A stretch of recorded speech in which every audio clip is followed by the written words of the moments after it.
Justin, doteraz som tolerovala väčšinu tvojich zlých spôsobov a zlého správania sa.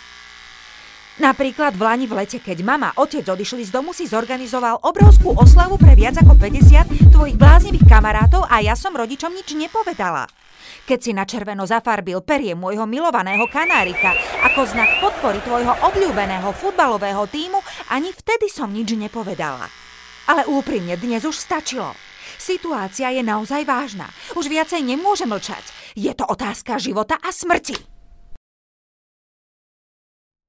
Väčšinu času tráviš v škole, takže v podstate z vedeckého hľadiska si obklopený mikróbmi, veľmi škodlivými baktériami a hroznými vírusmi.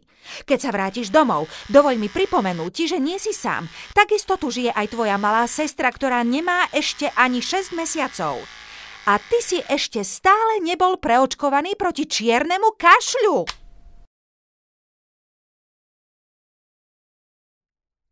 Justin, som taká sklamaná.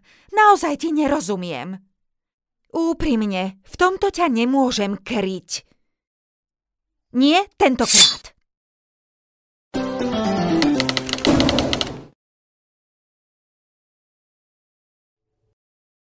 Čierny kašeľ rapídne narastá u dospievajúcich, ktorých imunita klesá od očkovania v detskom veku, pokiaľ nie sú preočkovaní. Prípady čierneho kašľa u dospievajúcich sa často vyskytujú na 2. stupni základných škôl a na stredných školách, kde dochádza k interakcii medzi veľkým počtom študentov. 51% mladistvých sa nakazí od ich kamarátov a spolužiakov.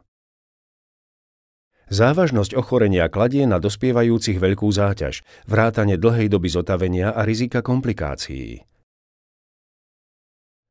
Okrem toho dospievajúci vynechajú v škole v priemere 5 dní. A potom môžu nakaziť čiernym kašľom iné citlivé jedince, vrátane neočkovaných alebo neúplne očkovaných bábetiek.